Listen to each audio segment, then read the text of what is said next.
Probably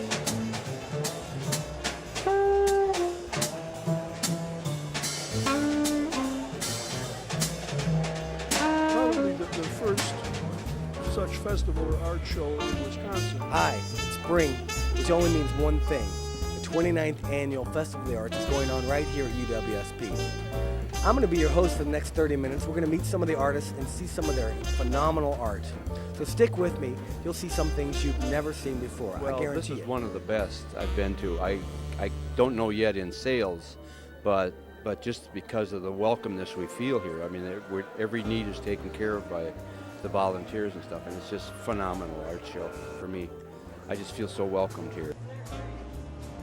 Tell me a little bit about your history of involvement with the art festival here at UWSP.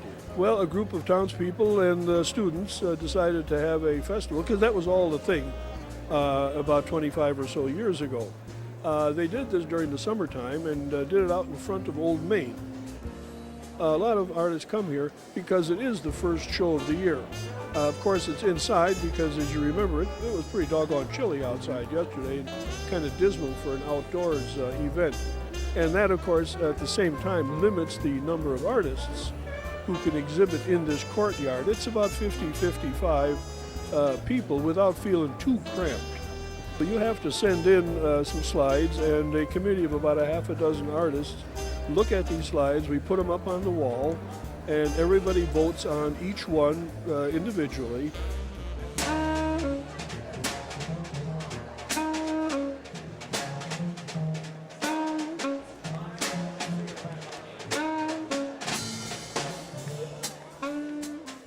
But the main reason I got into it is my grandfather was a blacksmith, and I learned how to weld when I was 8 years old. Are we talking about wrought iron here? No, this is all copper, and it's welded in silver, and it's Native American petroglyph art from the Great Lakes area. All this is Great Lakes art. We just want to show the Southwest Indians what real artwork was. Great Lakes art, what is that? It's petroglyph art that's anywhere from 2,000, or actually from about 500 to about 20,000 years old. And it's found around the Great Lakes area. We look from here, from about the Mississippi to New York, and then up into a little bit into Canada, where the woodland Indians lived. I'm an Oneida Indian myself, part of the Oneida Nation of Wisconsin, and which is a part of the Iroquois Nations of the East Coast. So by definition, when you talk about the Great Lakes art, it would be designs, characters? Right. Okay. Yes. We try to give representation of each nation and let the children know where their ancestors came from and what they did and what their art represents. The elders of their community would help us write stories about each individual piece. We feel that the elders are the closest to the art and that they should be the ones to tell us what it means. Jay, how long have you been doing this? Photography, probably for about 30 years. Yep. Now, I noticed some of the pieces actually don't look like photography, but look more like a watercolor. How do you achieve that effect?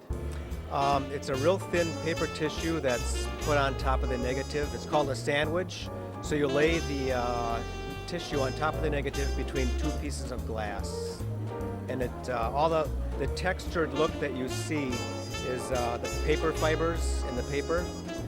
Anything in particular is your favorite that we're looking at here? My all-time favorite is probably the real Peace and Rest. Where's that at? That's on Isle Royal in Michigan. It's an island in the middle of Lake Superior. And did you just stumble across the scene? Did you create that? I created that, yeah. It was so still that morning. Your interest in photography came from? I just think it's always been there, yeah. My dad was an artist, and I just grew up always wanting to be a photographer. Yeah. Well, I appreciate your time. All right. You did a great job. Thank you. You're here representing possibly the oldest artists and crafts here in the festival. How did you get into woodworking?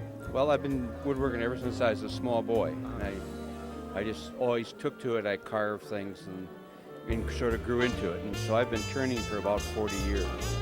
Tell me a little bit about the process. So do you see a piece of wood and you envision what it could be? Well, the process for me is the piece of wood tells me what it wants to be. I start with green wood right from a tree.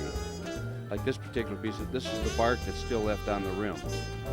So, and the pieces turn green when it's still wet. and then I seal the end grain, wax it, and then I dry it, and I leave it about this thick. Then after it's dried, then I return it because it'll shrink. I return it, sand it, and polish it. Now, is this your profession? Yes, what I do full time.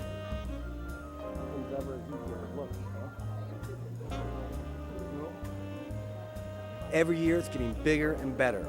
Thank you for joining me here on our tour of the 29th Annual Festival of the Arts right here at UWSP. If you didn't make it out this year, make sure you make plans to make it next year. You won't regret it. Thanks again. My name's Dennis Patrick. Thanks for watching. Thank you for joining me. Yes.